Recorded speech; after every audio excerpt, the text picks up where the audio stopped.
Trending tasty recipe. இன்றைக்கி நம்ம இட்லி பருப்பு பொடி தான் பார்க்க போகிறோம். 1 கிலோ அளவுக்கு இட்லி பருப்பு பொடி எப்படி செய்யுதுன்னு பார்க்கலாம் வாங்க. பருப்பு பொடி ரெடி பண்ணுறதுக்கு முன்னாடி நாள் நைட்டே கருவேப்பிலையை நல்லா வாஷ் பண்ணிவிட்டு இது மாதிரி காய விட்டுட்டேன்.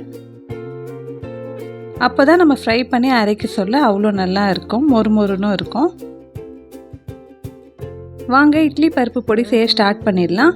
உளுத்தம்பருப்பு 1/2 கிலோ ஆட் பண்ணிக்கிறேன்.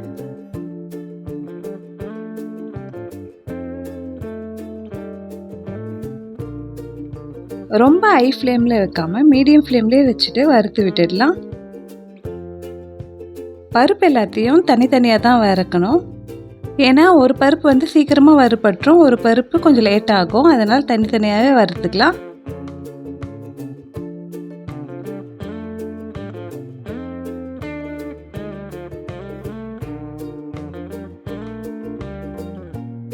உளுத்தம்பருப்பு நல்லா ப்ரௌன் கலரில் வறுபட்டுடுச்சு. இப்போ இதை ஒரு பிளேட்டில் சேஞ்ச் பண்ணிடலாம்.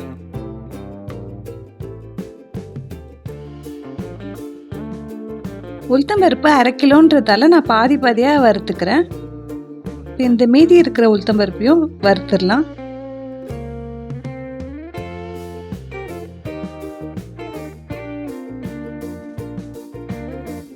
இந்த பருப்பு மிளகாய் பொடியில் நம்ம கருப்பு உளுந்தும் ஆட் பண்ண போகிறோம். 200 கிராம் அளவுக்கு கருப்பு உளுந்து ஆட் பண்ணிக்கிறேன். இப்போ இதை வறுத்துடலாம்.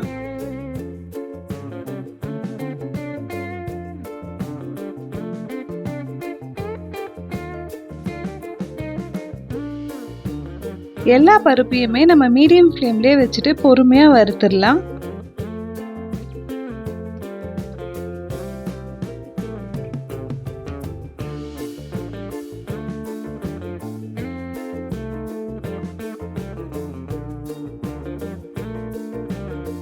கருப்பு உளுந்து நல்லா வறுபடுச்சு.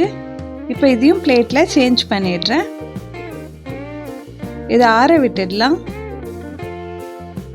கடலைப்பருப்பு 400 கிராம் எடுத்திருக்கேன், அதையும் ஆட் பண்ணிடுறேன்.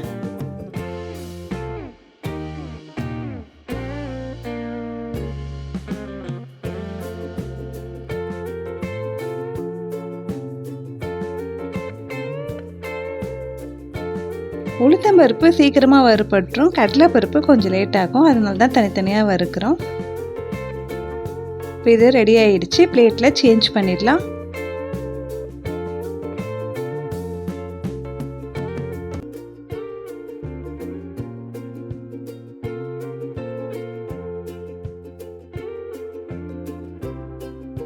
வாஷ் பண்ணி ஓவர் நைட் காய வச்சுருக்க கறிவேப்பிலையை ஆட் பண்ணிடுறேன்.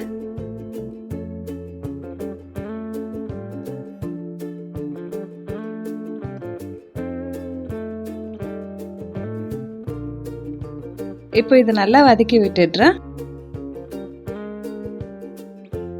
கறிவேப்பிலையை நல்லா மொறுமொறுன்னு வறுத்து எடுத்துக்கலாம்.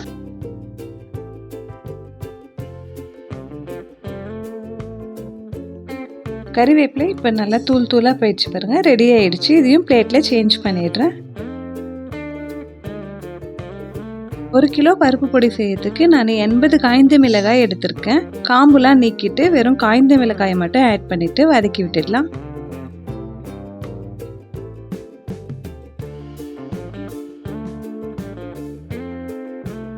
இந்த பருப்பு பொடி அவ்வளோ டேஸ்ட்டாக இருந்தது. இதே மாதிரி நீங்கள் ட்ரை பண்ணி பாருங்கள். மறக்காமல் எப்படி இருக்குன்னு கமெண்ட்டில் சொல்லுங்கள்.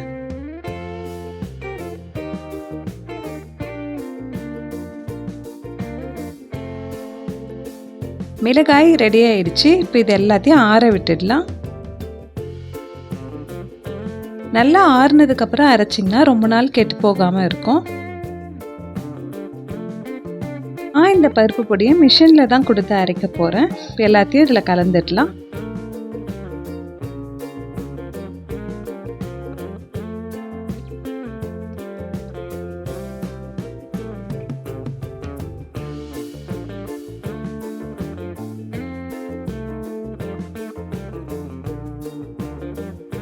ஃபைனலாக பருப்பு பொடிக்கு தேவையான அளவு கல்லுப்பு ஆட் பண்ணிடுறேன்.